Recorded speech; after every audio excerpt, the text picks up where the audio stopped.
जीवन हमें एक मौका देता है, इसलिए जब भी सही कॉलेज चुनने का समय आए तो सिर्फ मंगलायतन यूनिवर्सिटी आपके बेहतरीन भविष्य और सर्वांगीण विकास के लिए।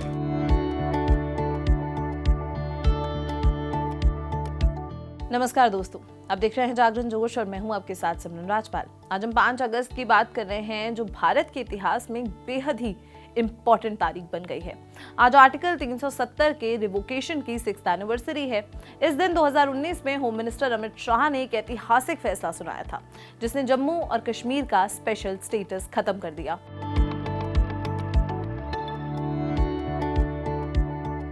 पाँच अगस्त 2019 को होम मिनिस्टर अमित शाह ने पार्लियामेंट में आर्टिकल 370 और आर्टिकल 35A को रिपील करने का अनाउंस किया। ये बीजेपी के मैनिफेस्टो का एक बड़ा वादा था। इस फैसले के बाद जम्मू और कश्मीर 2 अलग अलग यूनियन टेरिटरीज में डिवाइड कर दिया गया, जम्मू और कश्मीर विद अ लेजिस्लेचर और Ladakh without a legislature.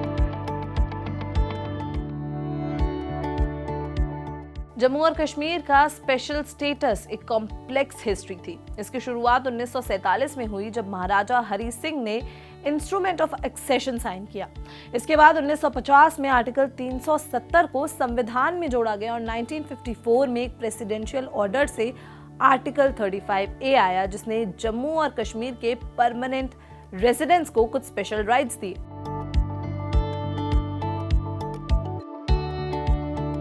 Political instability के चलते जम्मू और कश्मीर में 2018 में प्रेसिडेंट्स रूल लगा दिया गया था जो 3 जुलाई 2019 तक बढ़ाया गया। इस दौरान जब स्टेट में कोई लेजिस्लेटिव असेंबली नहीं थी तब अमित शाह ने इस फैसले को अंजाम देने का प्लान बनाया।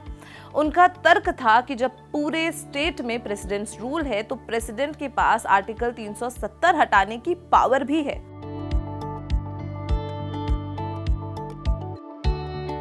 गवर्नमेंट ने इस फैसले को सुप्रीम कोर्ट में चैलेंज किया। अगस्त 28, 2019 को इसकी कॉन्स्टिट्यूशनैलिटी पर पिटीशंस डाली गई।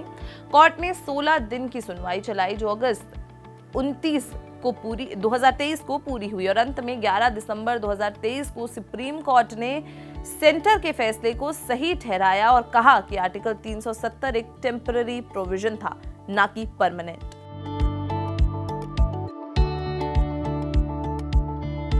अब्रोगेशन के बाद जम्मू और कश्मीर में बड़े बदलाव आए हैं। वहां पर अब पीस और ऑर्डर बेहतर है जिसके चलते इन्वेस्टमेंट काफी तेजी से बढ़ता जा रहा है। 2019 से अब तक 5600 करोड़ से ज्यादा का इन्वेस्टमेंट आया और 66,000 करोड़ के प्रपोजल्स अभी रिव्यू में हैं। स्टोन पेल्टिंग इंसिडेंट्स भी अब लगभग 0 हो चुके हैं।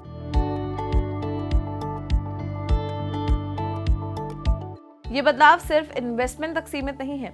इंफ्रास्ट्रक्चर प्रोजेक्ट्स जैसे कि इलेक्ट्रिसिटी, रेलवेज और स्मार्ट सिटी प्रोजेक्ट्स पर भी तेजी से काम चल रहा है। टूरिज्म में जबरदस्त ग्रोथ हुई है। G20 टूरिज्म मीट जैसे बड़े इंटरनेशनल इवेंट्स का सक्सेसफुल आयोजन इस बात का सबूत है कि जम्मू और कश्मीर अब शांति और प्रगति के नए दौर में है।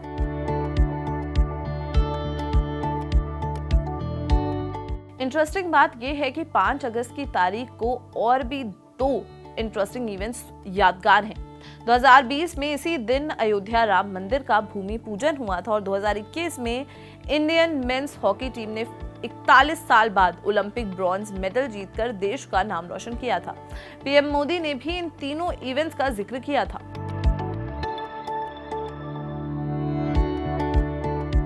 तो 5 अगस्त 2019 का फैसला एक टर्निंग पॉइंट था जिसने जम्मू और कश्मीर को इंडिया के मेन स्ट्रीम के साथ जोड़ा। 6 साल बाद जम्मू और कश्मीर नए प्रोजेक्ट्स, नए इन्वेस्टमेंट्स और नए डेवलपमेंट्स के साथ आगे बढ़ रहा है। ये दिन न सिर्फ देश की राजनीति बल्कि उसके कल्चर और स्पोर्ट्स के लिए भी एक यादगार दिन है। आर्टिकल 370 के हटने पर या एब्रोगेट करने पर आपका क्या कहना है, हमें कमेंट सेक्शन में जरूर बताएं और अगर ये वीडियो पसंद आई हो तो इसे लाइक और शेयर करना बिल्कुल भी ना भूलें और ऐसे ही और इन्फॉर्मेटिव वीडियोस के लिए देखते रहें जागरण जोश।